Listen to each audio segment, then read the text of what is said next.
Muy buenas tardes, compañeros. El día de hoy les voy a presentar las preguntas correspondientes al grupo de Yandri Cuenca, Cristina Gutiérrez y Evelyn Gutiérrez de la materia de historia. Pregunta número 1. ¿Desde qué siglo comenzó el movimiento hebreo? El movimiento obrero surgió desde el siglo XIX, ya que era el capitalismo industrial que buscaba reducir cada vez más los gastos y aumentar la producción, e implementó la producción en masa sin considerar a los trabajadores. Pregunta número 2. ¿Cuáles eran las condiciones en las que trabajaban los empleados? Las condiciones en las cuales trabajaban los empleados eran que jornadas laborables muy largas, bajos salarios y excesivas horas de trabajo, contratación de niños y mujeres en trabajos forzosos y carencia de una legislación que regule los derechos de los trabajadores. Pregunta número 3. ¿Qué provocó la suma de estas condiciones?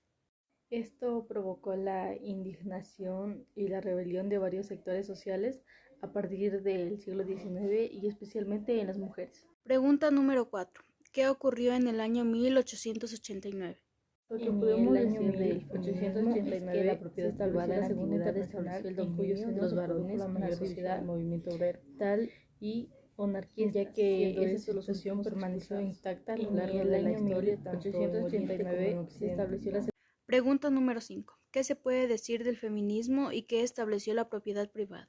Lo que podemos decir del feminismo es que la propiedad privada en la antigüedad estableció el dominio de los varones en la sociedad, tal ya que esa situación permaneció intacta a lo largo de la historia, tanto en Oriente como en Occidente.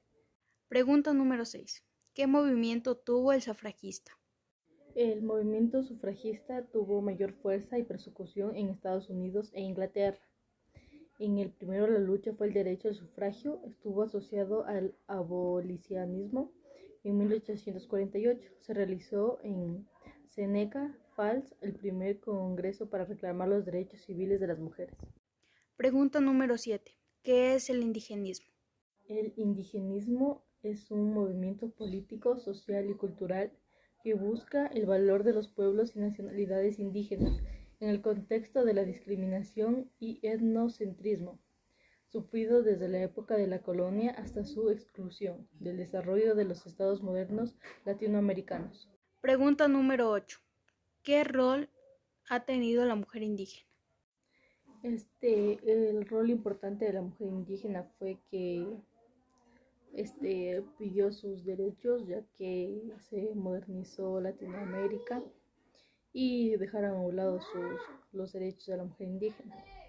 Y tenemos unos ejemplos como Dolores Cacuango y Tránsito Maguaña. Pregunta número 9. ¿Quién fue Dolores Cacuango?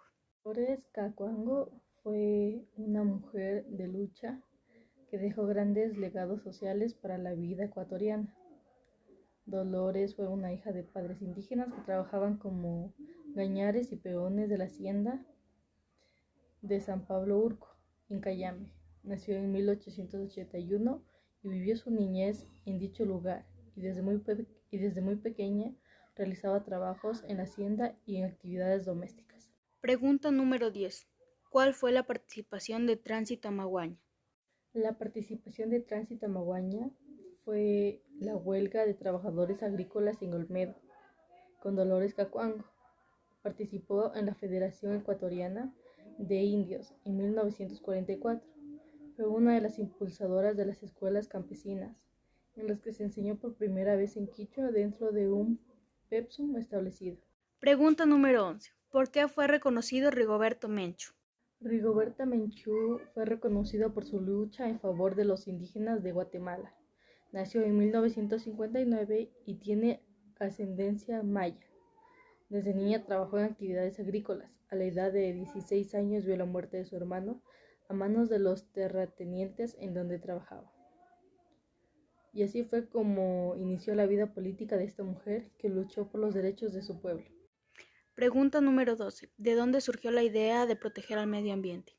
Esta idea principalmente salió de Estados Unidos en los años 30 del siglo XX, cuando se vivieron los mayores desastres naturales. Bueno, seguimos con el siguiente tema. Este es el arte moderno y el poder. La primera pregunta es, ¿cuál fue el movimiento del neoclasicismo?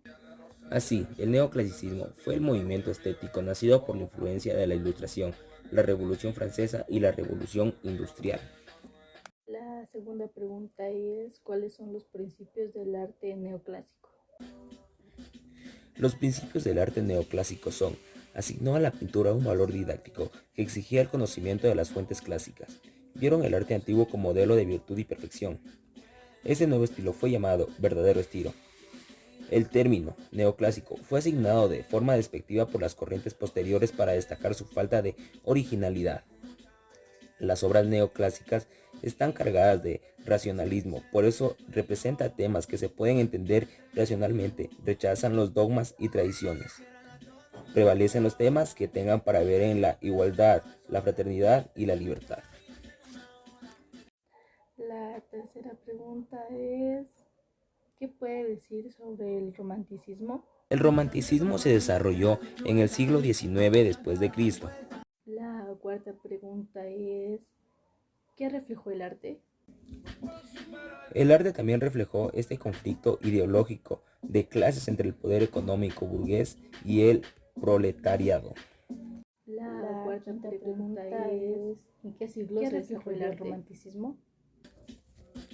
El romanticismo fue el movimiento cultural que surgió como reacción al neoclasicismo. Se desarrolló durante la primera mitad del siglo XIX en Alemania y el Reino Unido. La sexta pregunta es, ¿a qué dio prioridad el romanticismo?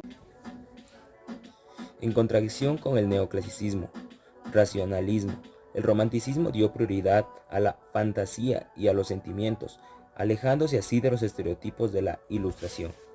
La séptima pregunta es, ¿qué fue el realismo?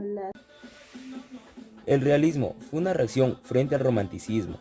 Los artistas realistas, más afines con los ideales sociales, consideraban que el romanticismo se evadía de la realidad con recuerdos históricos, alegorios y mitos. ¿Cuáles son las características del realismo? Entre las características del realismo tenemos fidelidad al detalle objetivo frente a la idealización romántica. El hombre concretó su cotidianidad y no idealizado es el centro de la nueva estética. Entre los temas se encuentra el trabajo de la clase obrera, positivamente valorado, escenas cotidianas y la sociedad burguesa. ¿Cuáles fueron los años en que el arte se empezó a cuestionar? Entre 1870 y 1939, el arte empieza a cuestionar los valores de la tradición artística occidental que se remontaba a la antigüedad, pero revivió con el Renacimiento. Y también con esta última pregunta terminamos de concluir con este tema. Y la pregunta es, ¿qué ocurrió con la modernidad? La modernidad empezó a distanciarse de la subordinación a la realidad para dar a una obra un valor intrínseco por esa pintura. Las preguntas de este tema es los medios de comunicación y el poder. La primera pregunta es, ¿qué podemos decir sobre el poder? Respuesta número 1. El poder es uno de los temas con más polémica hoy en la actualidad. La segunda pregunta es, ¿qué podemos decir sobre el poder? Respuesta número 2. El poder es tener la facultad o la capacidad para hacer o realizar determinada cosa. La tercera pregunta es, ¿el poder se obtiene o se ejerce? Respuesta número 3.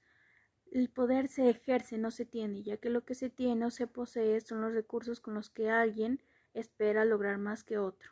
La cuarta pregunta es, ¿cómo una persona puede obtener el poder? Una persona puede obtener o tener más poder que otra cuando posee mayor capacidad y mayor fortaleza corporal e intelectual con respecto a otro individuo. La quinta pregunta es, ¿cómo las personas pueden conservar el poder? Respuesta número 5. Se enfoca desde el punto de vista político y económico. La sexta pregunta es, ¿desde qué puntos de vista se enfoca el poder? Respuesta número 6. Ayuda a propagar información con finalidades asociadas al poder. La séptima pregunta es, ¿a qué ayuda la invención de la tecnología y los medios de comunicación? Respuesta número 8. Desde mi punto de vista, creo que está muy bien que se incluyera a los medios de comunicación como factores de producción y reproducción del poder, ya que además de su función de informar y entretener, también es una poderosa herramienta de ideologización, control social y tribuna política. Y con esta última pregunta concluimos con este tema y la pregunta es, ¿qué ocurrió con el periódico en el siglo XI? Respuesta número 11. En el siglo XI el periódico ya tomó forma y caracterización de como lo conocemos hoy en día. También empezó a masificarse como medio de comunicación.